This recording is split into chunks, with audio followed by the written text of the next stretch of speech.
1 करोड़ का नुकसान हमारे किसान ने पिछली दफा किया सिर्फ और सिर्फ गोल्ड माइन ना लगाने की वजह से। माशाल्लाह हमारे साथ हमारे बहुत ही प्यारे फार्मर आहद भाई मौजूद हैं। पिछले साल इन्होंने 40 एकड़ पे गोल्ड माइन लगाई और 60 एकड़ पे दूसरी वैरायटीज लगाई, जिसकी वजह से इन्हें सिर्फ और सिर्फ जो प्रॉफिट हुआ वो गोल्ड माइन में हुआ। बाकी वैरायटीज में इन्हें नुकसान क्यों हुआ उसकी वजह पूछते हैं। अस्सलाम वालेकुम आहद भाई।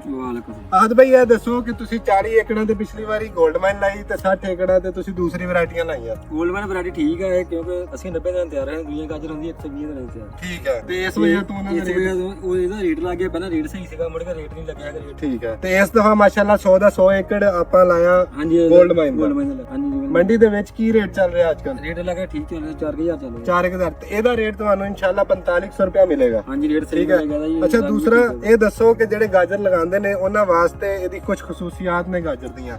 ਗਾਜਰ ਦਾ ਰੰਗ ਕਿਹਦਾ ਹੈ? ਰੰਗ ਵੀ ਠੀਕ ਹੈ, ਤਿਆਰ ਵੀ ਪਹਿਲਾਂ ਹੋ ਜਾਂਦੀ ਹੈ। ਪਹਿਲਾਂ ਹੋ ਜਾਂਦੀ ਹੈ। ਠੀਕ ਹੈ। ਅੱਛਾ ਇਹ ਦੱਸੋ ਕਿ ਗਾਜਰ ਦੀ ਲੰਬਾਈ ਕਮ ਸੇ ਕਮ 1.5 ਫੁੱਟ ਹੈ। ਹਾਂਜੀ ਆ ਦੇਖੋ 1.5 ਫੁੱਟ ਤੋਂ ਵੀ ਹਾਂਜੀ 1.5 ਫੁੱਟ ਤੋਂ ਵੀ ਜ਼ਿਆਦਾ ਹੈ।